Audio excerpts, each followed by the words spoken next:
자, 여러분 들리시나요? 들리면 채팅에 네. 점 하나 남겨주세요.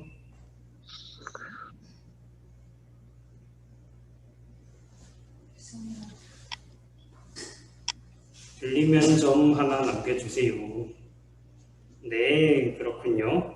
그러면 이제 시간이 되었으니 예배를 시작하겠습니다. 먼저 사도신경함으로 우리의 신앙을 함께 고백하겠습니다. 나는 전능하신 아버지 하나님, 천지의 창조주를 믿습니다. 나는 그의 유일하신 아들, 우리 주 예수 그리스도를 믿습니다.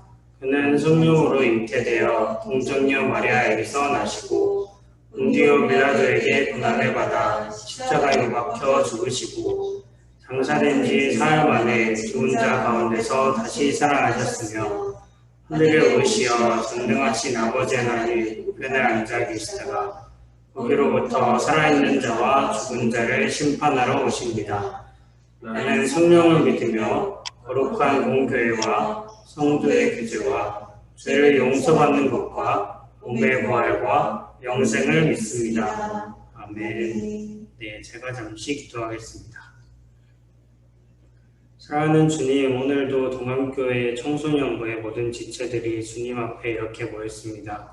주님, 이렇게 함께 모여서 예배하는 가운데 주님 비록 각자의 자리에 있지만 성령님께서 역사하셔서 말씀을 듣는 은혜를 허락하여 주시고 또한 예배에 집중하고 우리 함께 모두 한 공동체가 되어 말씀으로 하나 되는 그런 공동체가 되게 하여 주시옵소서. 이 모든 말씀 우리 주 예수 그리스도로 기도드립니다. 네. 오늘 우리에게 주신 하나님의 말씀은 레위기 4장 27절에서 31절까지 말씀입니다. 레위기 4장 27절에서 31절까지 말씀입니다. 제가 대표로 봉독하겠습니다. 만일 평민의 한 사람이 여호와의 계명 중 하나라도 부지 중에 범하여 허물이 있었는데 그가 범한 죄를 누가 그에게 깨우쳐주면 그는 흠없는 암염소를 끌고 와서 그 범한 죄로 말미암아 그것을 예물로 삼고 그 속죄 제물의 머리에 안수하고 그 제물을 번제물을 잡는 곳에서 잡을 것이요 제사장은 손가락으로 그 피를 찍어 번제단 뿔들에 바르고 그 피 전부를 제단 밑에 쏟고 그 모든 기름을 화목제물의 기름을 떼어낸 것 같이 떼어내 제단 위에서 불살라 여호와께 향기롭게 할지니 제사장이 그를 위하여 속죄한즉 그가 사함을 받으리라. 아멘.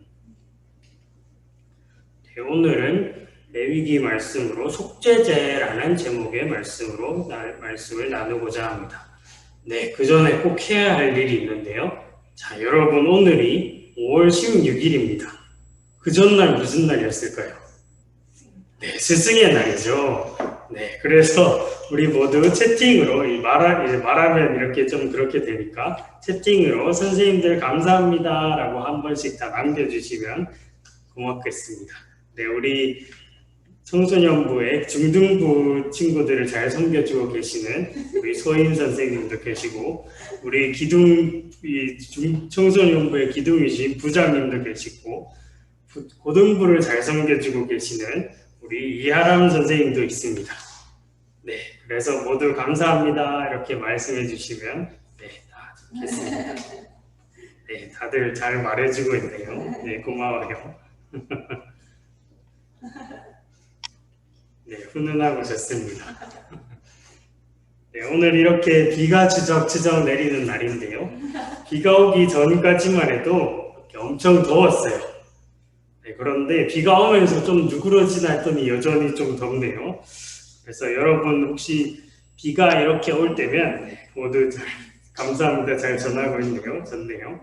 비가 이렇게 올 때면 여러분 비가 개면 하늘을 좀 이렇게 바라보세요. 그러면 무지개가 있을 수도 있어요. 이렇게 말이죠. 이 무지개에 대한 성경 말씀이 있는데요. 우리가 잘 살펴보진 못했지만 노아의 홍수 뒤에 하나님이 이제 노아를 대표로 해서 모든 피조물들과 언약을 세우십니다. 그래서 이게 성경에 나오는 최초의 언약인데요. 그래서 이렇게 말씀하시는데 이 내용을 우리 서희가 혹시 읽을 수 있나요? 서희가 밑에 나오는 창세기 9장 16절 말씀 읽어줄 수 있을까요?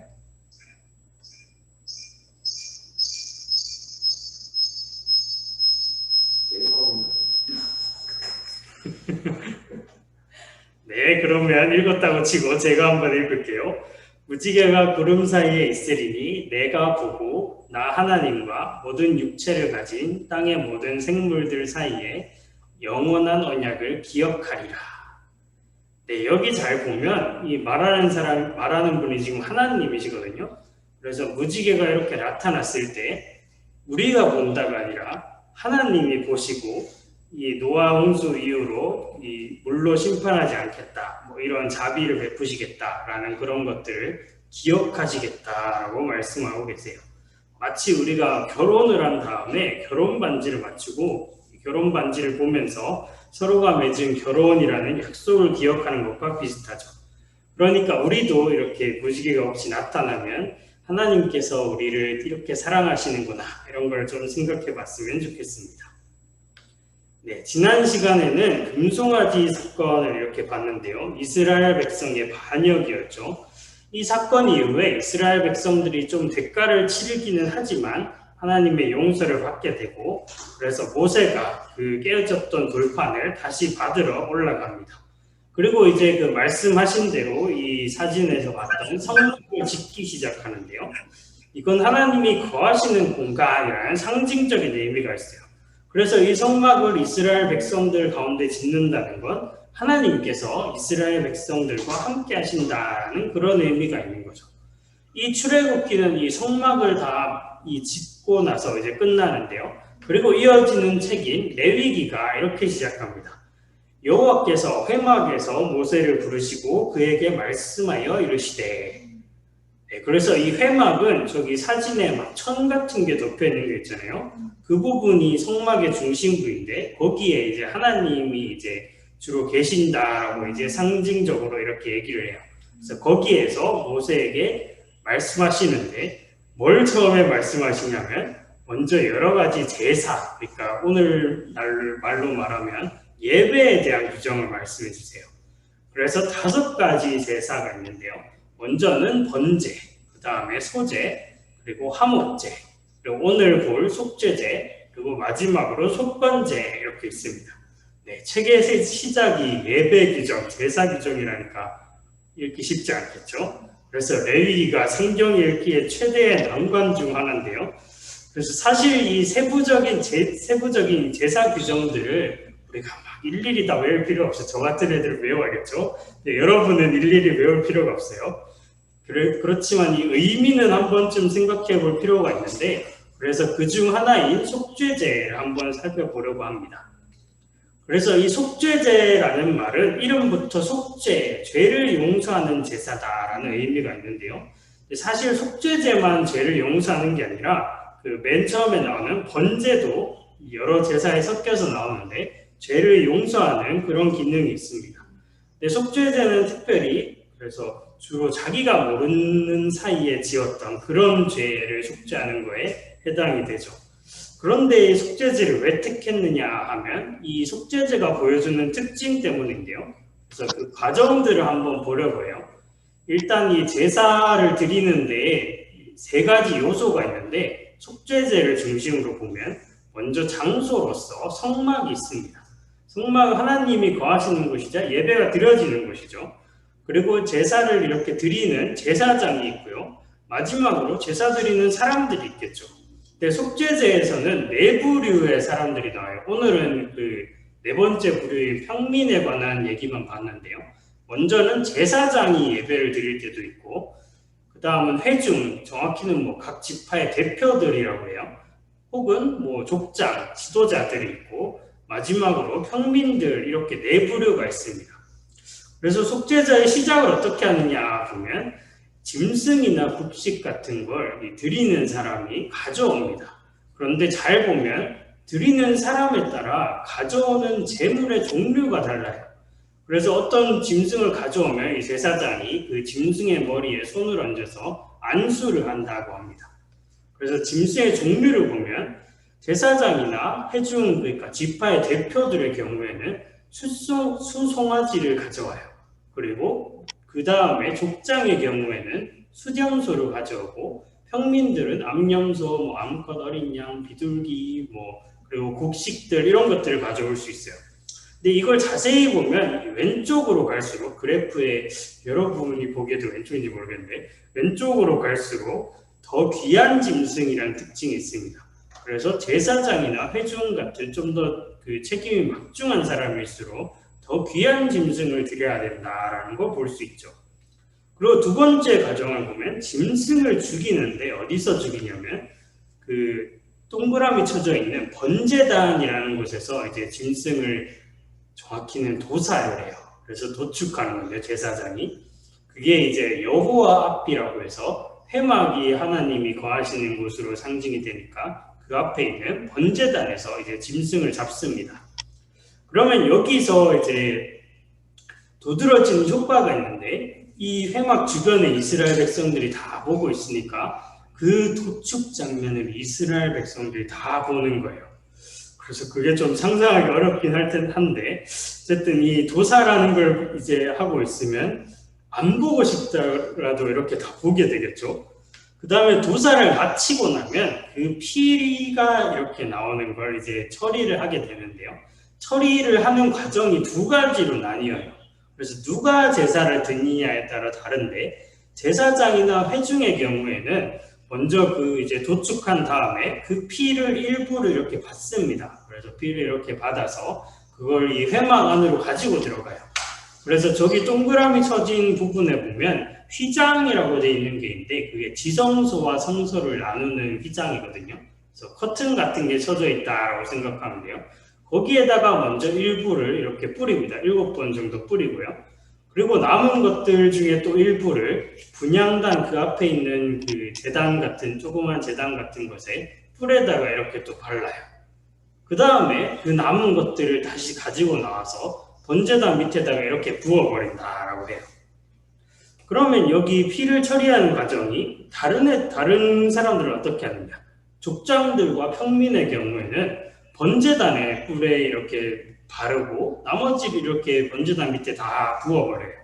그러면 피를 처리하는 과정에서도 이 제사장과 회중 그리고 족장과 평민이 다른 거죠. 뭔가 차이가 있는 거예요. 그 다음에는 어떻게 하냐 하면 짐승에게서 이런 내장이나 이런 걸 다 떼어내서 거기서 나오는 기름들을 번제단에서 다 불사릅니다. 그리고 여기서도 좀 차이가 있는데 나머지, 그러니까 숫송아지의 경우에는 나머지를 진영 밖에서 태운다라고 해요. 제사장과 회중의 경우에만 그렇겠죠. 그러면서 이제 속죄제가 끝나게 되는데요. 네, 이런 과정들을 이렇게 보고 나면 우리에게 한 가지 생각이 듭니다. 이걸 우리가 왜 알아야 되는가? 무슨 의미가 있는가? 그리고 이걸 다 그려봤을 때 이제 상상은 한번 해볼 수 있겠죠. 근데 이스라엘 사람들도 이걸 딱 보면서 지금 뭐 하는 건가 이런 생각을 분명 했을 거예요. 분명 궁금했겠죠. 근데 이 제사의 목적이 그걸 보면서 어떤 생각을 하게 하는 것이었어요.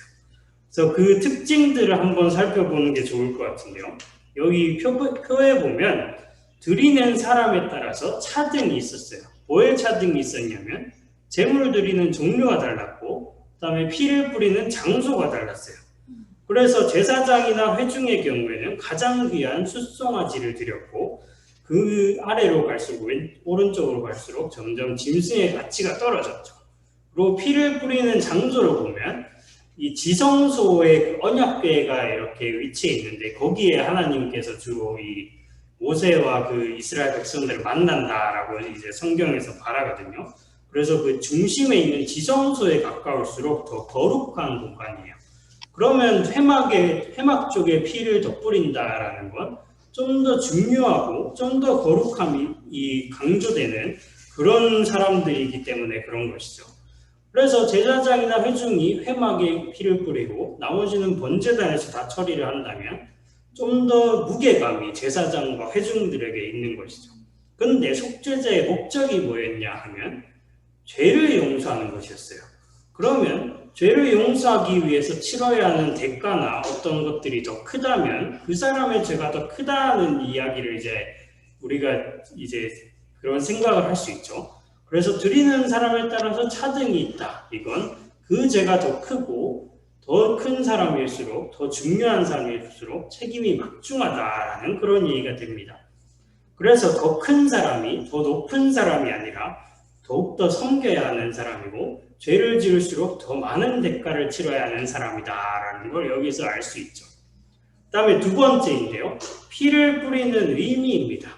우리가 생각할 때 만약에 예배를 드리는데 제가 여기서 막 피 뿌리고 있다, 그럼 여러분이 저 인간 좀 이상한데 이런 생각하겠죠. 근데 성경에서는 피를 뿌리는 걸 어떻게 해석을 하냐면 레위기 17장 11절인데요. 육체의 생명은 피에 있음이라. 내가 이 피를 너희에게 주어 제단에 뿌려 너희의 생명을 위하여 속죄하게 하였나니 생명이 피에 있으므로 피가 죄를 속하느니라 라고 이제 하나님이 말씀하세요. 그리고 하나님이 지금 보면 이 내가 할 때 그 하나님인데요, 하나님이 지금 너희 이스라엘 백성들에게 피를 주시는데 피가 생명을 상징한다고 했어요. 그러면 이제 사실 피가 이렇게 막 나면 짐승이 죽듯이 우리도 죽을 거잖아요. 피가 생명을 그렇게 상징하게 되는데, 그러면 하나님이 생명을 주실 때 짐승의 피를 우리가 그 대신 이렇게 하나님께 드리는 걸 보면 사실 죽어야 하는 건, 죄 때문에 죽어야 하는 건 우리인 거예요. 그래서 우리의 피를 드려야 하는데 그렇게 하지 않고 하나님이 주신 그 짐승의 피로 우리의 피를 대신하셨다. 그래서 속죄의 의미가 있게 됩니다. 그리고 이 피를 뿌리는 장소들이 있잖아요. 그 장소들이 그 성경 구절에 따르면 죄로 인해서 부정해진다, 정결하지 않게 된다, 이렇게 된다고 해요. 그래서 피를 뿌리는 건 그걸 정화하고 정결하게 하는 그런 의미가 있다고 합니다. 근데 그 장소들이 지금 하나님을 만나는 장소잖아요. 그래서 하나님을 만날 때에 이스라엘 백성들도 거룩하고 하나님처럼 거룩하고 정결해져야 한다. 그런 의미가 피를 뿌리는 것에 또 담겨 있다고 합니다. 그리고 마지막인데요, 아까도 말했듯이 이게 지금 시선 강타라는 이런 광경이잖아요. 그래서 이스라엘 백성들이 이 모든 과정을 보고 있어요. 그래서 우리로서는 상상만 해볼 뿐인데 속죄제의 그 모든 과정들 하나하나를 이스라엘 백성들 전체가 보면서 누군가 죄를 지었구나. 그리고 그 짐승을 도축하는데 되게 시간이 오래 걸리거든요. 그래서 이 오래 걸리는 과정을 통해서 하나님이 그렇게 죄를 사해 주시는구나. 그리고 이 죄의 대가가 상당히 무겁구나라는 것을 생각하게 되는 거죠. 그래서 죄가 갖는 의미, 하나님과 우리를 분리시킨다라는 걸 하나 되새기고, 그리고 이 과정을 통해서 하나님이 우리를 용서하시니까 하나님의 은혜를 또 기억하고 죄의 의미와 무게를 이렇게 곱씹어 볼 수 있게 되는 겁니다. 더 중요한 건 우리에게도 이런 속죄제와 같은 상징이 있다라는 건데요. 제 뒤에 있는 이 십자가입니다. 히브리서의 저자는, 성경의 거의 끝부분에 있는 히브리서의 저자는 속죄제와 십자가 사건을 이렇게 연관을 짓는데 9장 28절에 보면 이와 같이 그리스도도 많은 사람의 죄를 담당하시려고 단번에 들이신 바 되셨다라고 이제 말씀을 하고 있어요. 그리고 13장에도 그런 연관이 나오는데, 죄를 위해서 짐승의 피를 이렇게 드리고 거룩하게 하는 것이 예수님의 피를 들여서 이렇게 거룩하게 하는 것과 이렇게 연관이 있다라고 이제 말을 해주죠. 그리고 히브리서 저자는 또 한편으로 그 피를 우리가 마음에 뿌림을 받았다라고 이야기를 하는데, 그 우리가 바울에 따르면 성령이 거하시는 하나님의 성전이에요. 그러면 아까 속죄제에서 그 회막이나 이런 데 피를 뿌렸는데 거기가 성전이었죠. 그게 성전의 모티브가 되는데 이제 우리가 성전이 되어서 그 뿌림을 받게 되는 겁니다. 그래서 우리가 십자가를 볼 때마다 이 예수님의 십자가와 그로 말미암아 얻은 그 구원을 생각하게 되는 거죠. 뿐만 아니라 우리가 지금 드리고 있는 이 예배야말로 속죄제의 후속작이죠. 그래서 여러분과 우리에게 가장 좋은 상징이에요.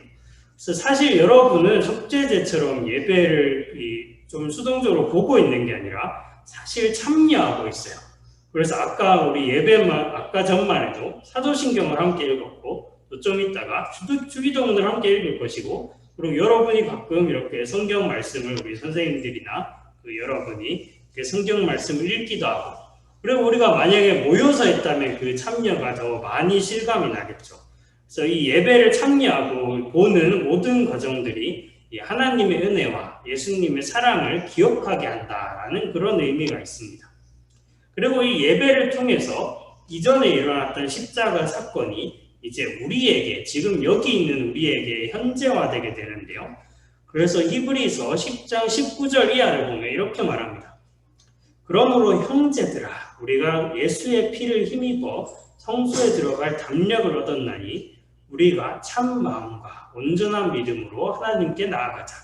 또 약속하신 이는 믿으시니 우리가 믿는 도리의 소망을 움직이지 말며 굳게 잡고 서로 돌아보아 사랑과 선행을 격려하며 라고 이렇게 말하고 있어요. 그래서 이 말씀을 자세히 보면 예수님의 피를 통해서 여러분 모두가, 우리 모두가 형제이고 자매다라고 했어요. 그러면 지위가 높고 낮고 나이가 많고 적고 이런 것들은 아무 상관이 없게 되는 거죠. 다 하나님 앞에 평등한 자녀가 됩니다.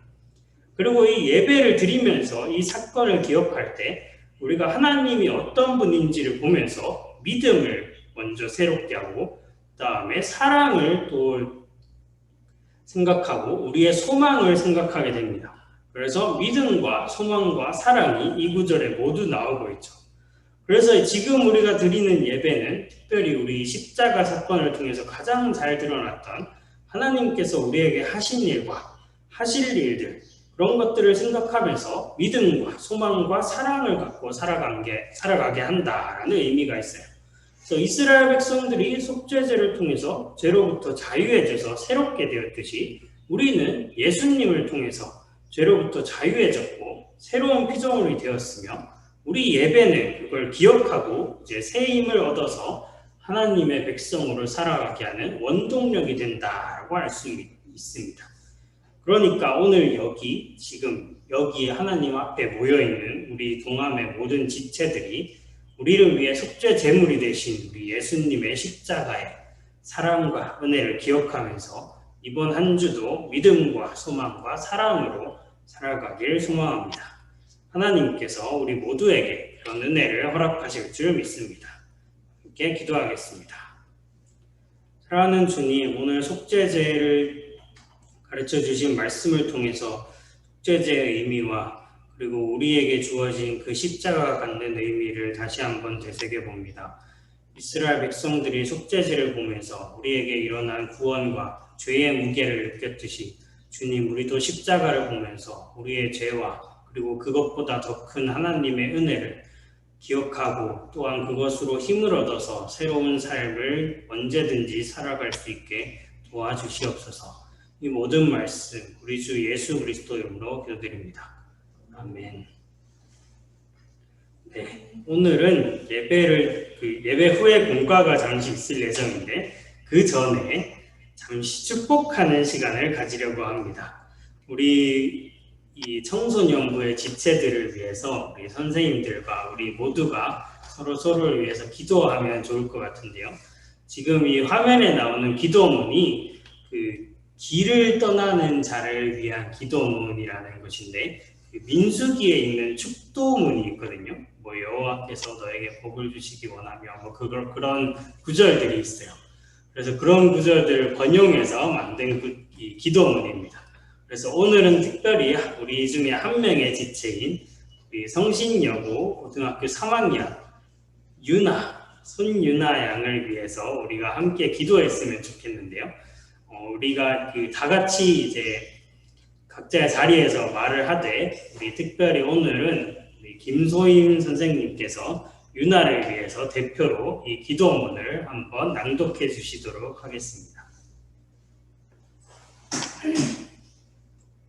주님이 손유나 앞에 계셔서 손유나에게 가는 길 보이시기 바랍니다. 주님이 손유나 곁에 계셔서 손유나를 팔로 껴안아 지키시기 바랍니다. 주님이 손유나 뒤에 계셔서 못된 사람들의 흉계에서 손유나를 보존하시기 바랍니다. 주님이 손유나 아래에 계셔서 손유나가 떨어지면 받아주시고 손유나를 덫에서 끄집어내시기 바랍니다. 주님이 손유나 안에 계셔서 손유나가 슬퍼할 때에 손유나를 위로하시기 바랍니다. 주님이 손유나 둘레에 계셔서 원수들이 손유나를 덮칠 때 막아주시기 바랍니다. 주님이 손유나 위에 계셔서 손유나에게 복 주시기 바랍니다. 이처럼 손유나에게 은혜로우신 하나님이 복 주시기 바랍니다. 아멘. 아멘. 네, 모두 함께 읽었죠? 네, 이렇게 여러분 한 명 한 명을 이제 함께 기도하고 있으니까 힘내서 이 고등학교 3학년 생활 잘 마무리했으면 좋겠습니다. 네, 그러면 주기도문 하심으로 예배를 마치겠습니다. 하늘에 계신 우리 아버지, 아버지의 이름을 거룩하게 하시며 아버지의 나라가 오게 하시며 아버지의 뜻이 하늘에서와 같이 땅에서도 이루어지게 하소서. 오늘 우리에게 일용할 양식을 주시고 우리가 우리에게 잘못한 사람을 용서하여 준 것 같이 우리 죄를 용서하여 주시고 우리를 시험에 빠지지 않게 하시고 악에서 구하소서.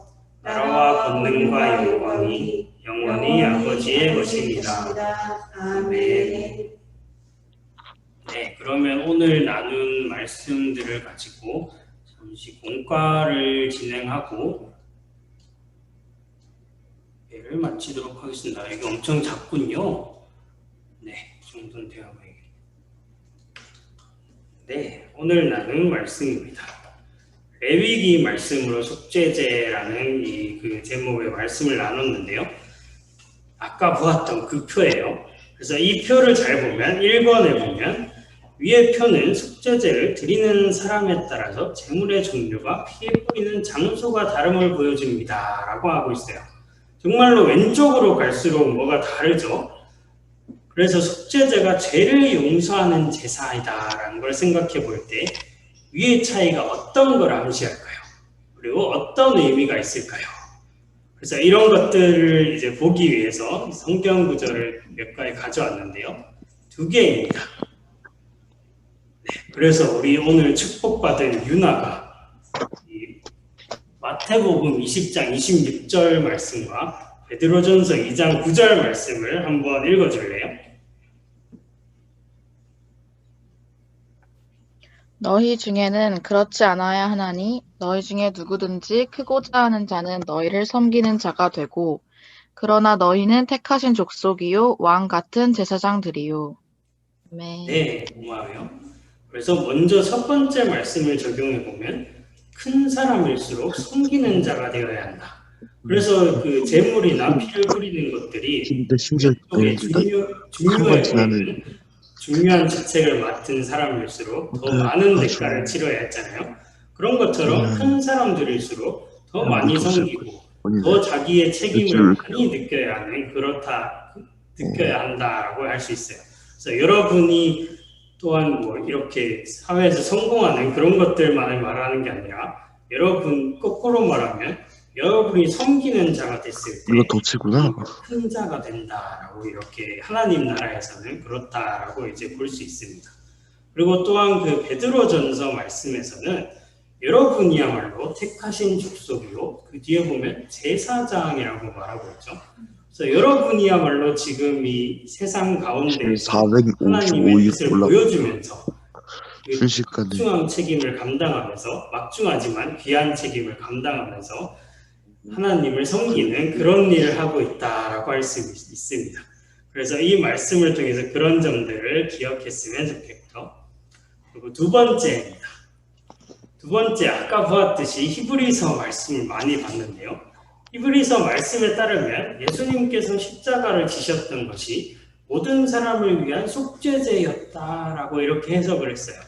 그래서 히브리서는 예수님이 새 언약의 대제사장이다라고 해서 제사장들과 비슷하지만 큰 차이점을 갖는 그런 분으로 이제 묘사를 하는데요. 근데 이 제사장직을 통해서 모든 사람들, 우리를 포함한 모든 사람들이 속죄를 받았다. 그러면 속죄 받으면 끝인가? 그게 아니라 그건 우리의 삶을 향한 요청을 받고 있습니다. 그래서 그렇게 속죄를 받은 우리가 어떻게 살아야 할 것인가 그 부분에 대해서 말씀해주는 구절이 밑에 나오는 히브리서 10장 21에서 25절인데요. 누가 읽을 수 있을까요? 한 번에 야, 브론즈에서 실버로 올라간 놈. 우리 다니가 혹시 이 밑에 나오는 구절을 읽어줄 수 있나요? 21절부터 25절입니다. 근데 이거 좀 빡세겠다. 야, 이거 못 이길 것 같은데? 53렙이야, 얘네. 그러면 하람 선생님 혹시 21절에서 25절을 한번 읽어주실 수 있나요? 개쎄. 왜 이렇게 쎄 뭐야? 다스리는 큰 자잘방에 계심에 우리가 마음의 뿌림을 받아 악한 양심으로부터 벗어났고 몸은 맑은 물로 씻음을 받았으니 참 마음과 온전한 믿음으로 하나님께 나아가자. 또 약속하신 이는 믿으시니 우리가 믿는 도리의 소망을 움직이지 말며 굳게 잡고 서로 돌아보아 사랑과 사랑을 격려하며 모이기를 해하는 어떤 사람들의 습관과 같이 하지 말고 오직 권하여 그 날이 가까움을 볼수록 더욱 그리하자. 아멘. 감사합니다. 그래서 하나님의 집 다스리는 큰 제사장은 예수님을 말하는데요.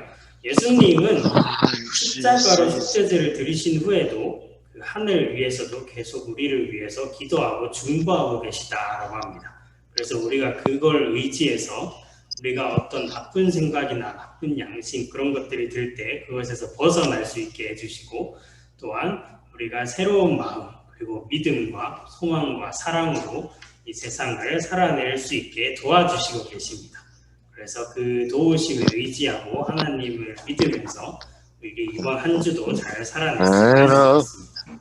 그래서 이제 마지막으로 함께 드리는 기도를 드리고 마치도록 하겠습니다. 사랑하는 주님, 오늘 하나님께서 이스라엘의 죄를 용서하시는 제사인 속죄제에 대한 말씀을 들었습니다.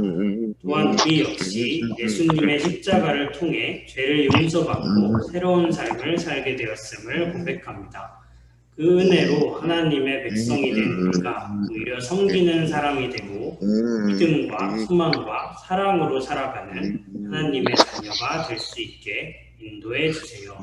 예수님의 이름으로 기도드립니다. 아멘.